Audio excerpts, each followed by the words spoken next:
नमस्कार दोस्तों, आप सभी का हार्दिक अभिनंदन एवं स्वागत है हमारे YouTube चैनल में। एक बार की बात है, गौतम बुद्ध जी अपने सभी शिष्यों को जीवन की गहराइयों के बारे में बता रहे थे। तभी उनके एक शिष्य ने उनसे पूछा, गुरुजी, मेरे मन में एक सवाल पैदा हो रहा है। महात्मा बुद्ध जी मुस्कुराए और उन्होंने शिष्य से कहा कि बेटा पूछो, तुम्हारे मन में कौन सा प्रश्न पैदा हो रहा है। फिर शिष्य ने कहा कि हे गुरुदेव, मैं जानना चाहता हूं कि मनुष्य गरीबी के कारण बहुत लाचार रहता है। मनुष्य को गरीबी के कारण अपने परिवार का पालन पोषण करने में भी बहुत परेशानी आती है। मनुष्य को अपनी गरीबी दूर करने का क्या कोई भी उपाय नहीं है? और क्या कारण है जिस वजह से कुछ मनुष्य हमेशा गरीब ही रहते हैं? तब महात्मा बुद्ध जी ने अपने शिष्य से कहा कि बेटा, आज तुमने सारे मनुष्य जाति के लिए बहुत ही अद्भुत सवाल किया है। इस सवाल का उत्तर मैं तुम्हें एक बहुत ही प्राचीन एवं अद्भुत कहानी से देता हूं। इस कहानी को ध्यान से अंत तक अवश्य सुनना।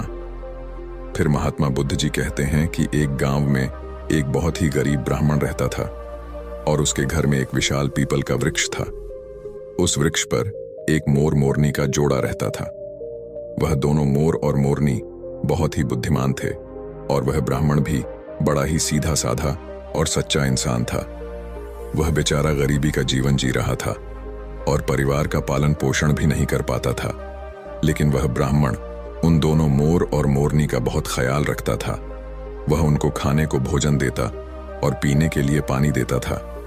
उस ब्राह्मण के दिल में जीव जंतुओं एवं पशु पक्षियों के लिए बहुत ही दया भावना थी। वह मोर और मोरनी भी उस ब्राह्मण के घर पर बहुत खुश थे। मोर को अपने लिए भोजन लेने कहीं जाना भी नहीं पड़ता था, क्योंकि ब्राह्मण भोजन उनके घोंसले में ही दे दिया करता था। फिर एक दिन मोरनी मोर से कहती है कि यह ब्राह्मण मन का कितना अच्छा है और हमारी कितनी सेवा करता है, परंतु यह आवश्यकता से ज्यादा सीधा साधा है। यह अपने भोलेपन के कारण अपना आत्मविश्वास खो चुका है और यह अपने परिवार का पालन पोषण भी ठीक प्रकार से नहीं कर पाता है। मोर कहता है, हाँ प्रिया, गरीबी के कारण इसके जीवन में बहुत कष्ट है। तब मोरनी कहती है, पिया जी, संसार में यह 6 कष्ट बड़े ही दुखदाई होते हैं। पहला दुख है पत्नी का वियोग, दूसरा दुख है अपनों द्वारा किया गया अपमान, तीसरा दुख है कर्ज को ना चुका पाना, चौथा दुख है दुष्ट राजा की सेवा करना, पांचवा दुख है दुष्ट पुरुषों की संगत करना और छठा दुख है गरीबी में जीवन का गुजारा करना। इन दुखों के कारण मनुष्य का शरीर बिना अग्नि के ही जलता रहता है। ब्राह्मण को अत्यंत चिंतित और लाचार लेकर एक दिन मोर और मोरनी ने आपस में विचार किया कि हमें ब्राह्मण की कुछ मदद करनी चाहिए। बेचारा ब्राह्मण हमारे लिए इतना कुछ करता है, सारे पक्षियों की इतनी सेवा करता है, इसके बदले में हमें इसके लिए कोई काम धंधे का इंतजाम करना चाहिए ताकि इसका और इसके परिवार का जीवन सुखी व्यतीत हो सके। रात भर सोचने के बाद अगले दिन मोर और मोरनी ब्राह्मण से कहते हैं, हे ब्राह्मण देवता, आप राजा के पास चले जाओ और राजा से कहना कि वह अपने यहां तुम्हें काम पर रख ले और जिस समस्या को कोई नहीं सुलझा पाएगा उस समस्या को तुम सुलझा दोगे और वेतन के रूप में राजा से रोज 100 स्वर्ण मुद्राएं मांग लेना। ब्राह्मण कहने लगा, हे पक्षियों, इतनी मुझ में काबिलियत कहां है जो मैं राजा की समस्या का समाधान कर पाऊं, लेकिन फिर भी तुम दोनों मुझे कहते हो तो मैं चला जाता हूं। मोर और मोरनी के कहने से वह गरीब ब्राह्मण राजा के दरबार में पहुंच गया और जैसा जैसा दोनों पक्षियों ने उसे समझाया, ब्राह्मण ने राजा से वैसा ही कह दिया और हर रोज वेतन के रूप में 100 स्वर्ण मुद्राएं भी मांग ली। राजा कहने लगा, ब्राह्मण जानते हो, 100 स्वर्ण मुद्राएं हमारे यहां मंत्री को भी नहीं मिलती हैं और तुम हमसे 100 स्वर्ण मुद्राएं पाना चाहते हो। ब्राह्मण ने सिर झुकाकर उत्तर दिया, हाँ महाराज, 100 स्वर्ण मुद्राएं से कम नहीं लूंगा। उधर मंत्री ने ब्राह्मण को देखा कि उसका रंग सांवला है, शरीर बहुत कमजोर है, मैले कुचले फटे पुराने वस्त्र हैं, सिर पर फटी हुई पगड़ी बंधी हुई है। उसका चेहरा बता रहा था कि वह ब्राह्मण बहुत ही गरीब है। फिर भी मंत्री को न जाने क्या सूझी। उसने राजा से कहा, महाराज, इसे आप 100 स्वर्ण मुद्राएं वेतन में रख लीजिए। यह ब्राह्मण गरीब तो है, पर जब 100 स्वर्ण मुद्राएं से कम में नहीं मान रहा है तो इसमें कोई ना कोई काबिलियत जरूर होगी। राजा बोला, मंत्री जी, यदि मैं इसे 100 स्वर्ण मुद्राएं देकर काम में रख लूंगा तो क्या दूसरों के साथ अन्याय नहीं होगा? हमारे पुराने दरबारी भी इतने रुपए नहीं पाते हैं। मंत्री ने कहा, महाराज, ब्राह्मण यदि 100 स्वर्ण मुद्राएं पाने की जिद कर रहा है तो जरूर कोई ना कोई विशेष बात तो इसमें होगी। आप इसके चेहरे को देखकर किसी निष्कर्ष पर मत पहुंचना। मंत्री के बार बार आग्रह करने पर राजा ने ब्राह्मण को अपने यहां पर रख लिया। फिर शाम को राजा ने उस ब्राह्मण को 100 स्वर्ण मुद्राएं दे दी। 100 स्वर्ण मुद्राएं लेकर वह ब्राह्मण अपने घर आया और वह मुद्राएं उसने अपनी पत्नी के हाथ में थमा दी। उसकी पत्नी ने आज पहली बार इतना धन देखा था। उसकी आंखें फटी की फटी रह गईं और कहने लगी, आप इतनी स्वर्ण मुद्राएं कहां से लाए हो? ब्राह्मण ने कहा, देखो, डरने की कोई आवश्यकता नहीं है। मैं यह मुद्राएं कहीं से चुरा कर नहीं लाया हूं। मैं इन दोनों मोर और मोरनी के कहने से आज राजा के दरबार में गया था और राजा से 100 स्वर्ण मुद्राएं वेतन रोज पाने वाला काम मांग लिया। फिर मंत्री जी की सिफारिश पर राजा ने मुझे काम पर रख लिया। लेकिन मैं यह सोचकर हैरान हूं कि राजा ने रख तो लिया, परंतु कभी कोई ऐसा काम आ गया तो मैं उसे हल कैसे करूंगा? तभी मोर ने हंसते हुए कहा, ब्राह्मण देवता, घबराइए मत, देने वाला तो ईश्वर है। जब वह देता है तो छप्पर फाड़ कर देता है। जब उसने दिया है तो समाधान भी वही बताएगा। आज ब्राह्मण को उन दोनों मोर और मोरनी के फैसले पर बहुत खुशी हो रही थी। अब तो हर रोज ब्राह्मण को राजा के दरबार से 100 स्वर्ण मुद्राएं मिलने लगी। ब्राह्मण हर रोज मुद्राओं लाकर अपनी पत्नी को दे दिया करता था। ब्राह्मण की पत्नी ने पहले तो उन मुद्राओं से अपनी रोजमर्रा की जरूरत को पूरा किया और बचे हुए पैसों को ब्राह्मण और ब्राह्मणी ने मोर और मोरनी को दे दिया और कहा कि इन मुद्राओं पर तुम्हारा भी अधिकार है। फिर उन स्वर्ण मुद्राओं को मोर और मोरनी परोपकार के कार्यों में लगाने लगे। वह उन मुद्राओं से गरीबों को खाना खिलाने लगे, जंगल में रहने वाले पशुओं के लिए पानी की व्यवस्था करते और धीरे धीरे उन दोनों पति पत्नी ने ब्राह्मण की सहायता से एक पाठशाला खुलवा दी ताकि गरीब लोगों के बच्चे जो पैसों की कमी के कारण पढ़ नहीं पाते वह भी पढ़ सके। अक्सर बहुत से गरीब बच्चों का भविष्य भी गरीबी के कारण सिमट कर रह जाता है। उनके अंदर की उठने वाली योग्यता को धन न होने के कारण पंख नहीं मिल पाते, इसलिए योग्य होने पर भी वे लोग बस लाचार और बेबस बनकर रह जाते हैं।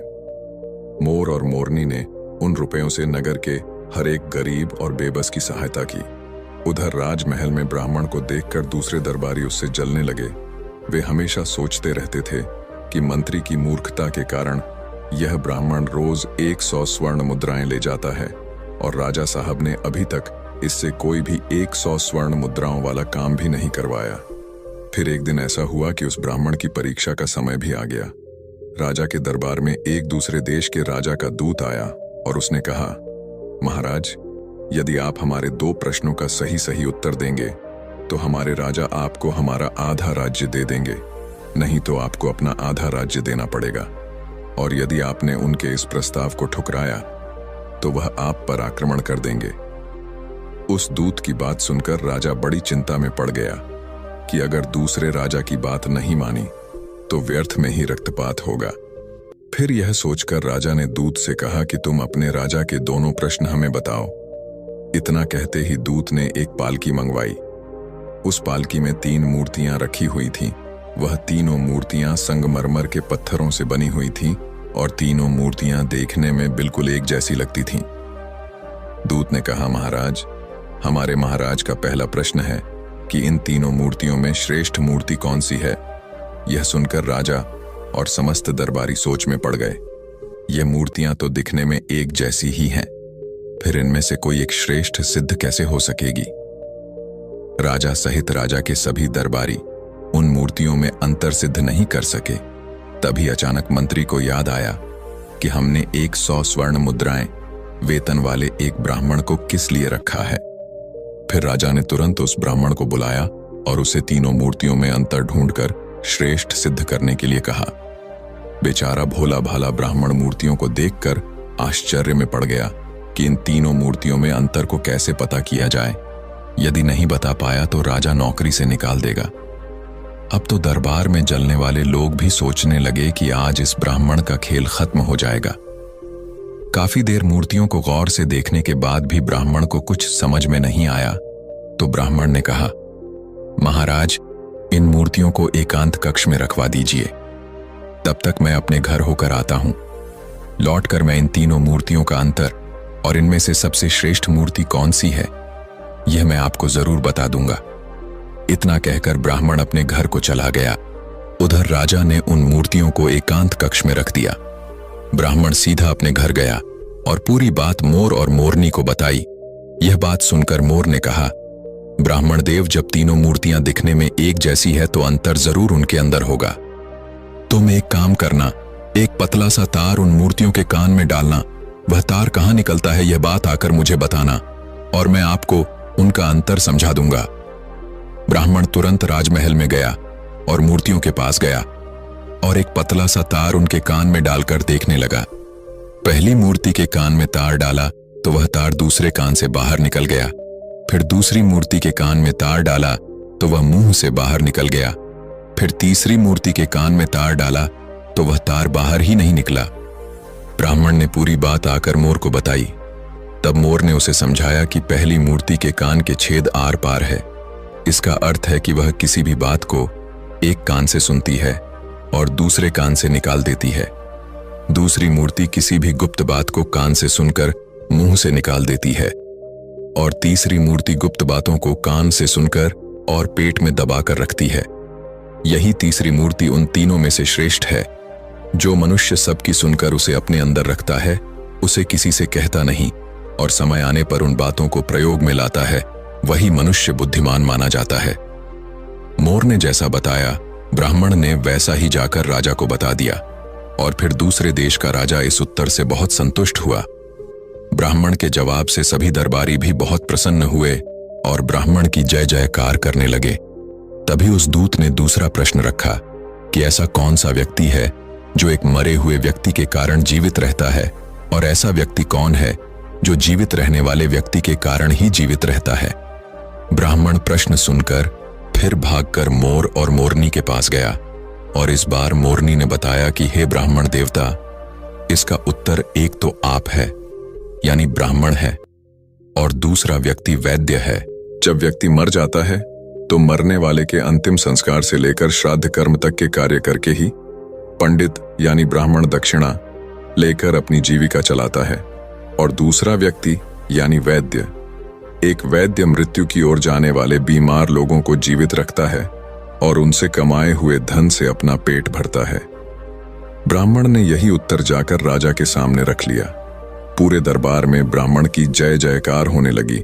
फिर शर्त के अनुसार राजा को आधा राज्य मिल गया। पूरे नगर में ब्राह्मण की इज्जत बढ़ गई।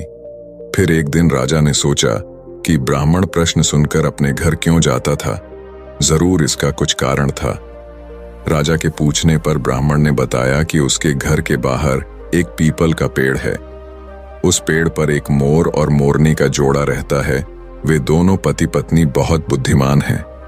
उनके कहने पर ही मैं आपके यहाँ नौकरी कर रहा हूं और उन दोनों ने ही इन प्रश्नों के उत्तर मुझे बताए हैं। यह सुनकर राजा बहुत खुश हुआ। फिर राजा ने दोनों मोर और मोरनी को अपने महल में बुलाया और उनसे पूछा, तुमने यह ज्ञान कहां से प्राप्त किया है? तब दोनों पक्षियों ने मुस्कुराकर जवाब दिया, महाराज, हमने यह ज्ञान इसी ब्राह्मण से पाया है जिनके घर में हम रहते हैं। यह ब्राह्मण बहुत ही विद्वान है। इन्होंने शास्त्रों का बहुत अध्ययन किया है। जब यह ब्राह्मण शास्त्रों का अध्ययन करता था तो हम पेड़ पर बैठे बैठे सुनते थे। यह इन्हीं की कृपा का फल है महाराज। यह ब्राह्मण बहुत ही सीधा साधा है। इनमें आत्मविश्वास की कमी थी। यह जीवन भर अपने सीधेपन से गरीबी का दुख भोगता रहा। इस बार इन्होंने हमारी सलाह मानी और यह सफल हो गए। राजा कहने लगा, हे पक्षियों, मुझे तुम पर बहुत गर्व है। तुमने एक लाचार ब्राह्मण का मान बढ़ाया है, साथ ही साथ तुमने इस राष्ट्र का नाम रोशन किया है। मांगो, तुम क्या मांगना चाहते हो? तब मोर कहता है, महाराज, मैं चाहता हूं कि हमारे नगर में सभी जीव जंतुओं का जीवन सुखमय हो और कोई भी पक्षी या कोई भी जानवर भूख या प्यास के कारण ना मरे। मोरनी भी कहती है, महाराज, मैं चाहती हूं कि हमारे राज्य में बेटों की तरह ही बेटियां भी शिक्षा प्राप्त करें। कहते हैं जहां नारी अज्ञानता के अंधकार में भटकती है, वहां पर कभी सुख शांति नहीं आ सकती। नारी अपनी संतान की गुरु होती है। यदि वह शिक्षित होगी तो उसकी संतान भी शिक्षित होगी। मोर और मोरनी के कहने पर राजा ने अपने राज्य में नारी शिक्षा और जीव जंतुओं की सेवा को बहुत अधिक बढ़ावा दिया।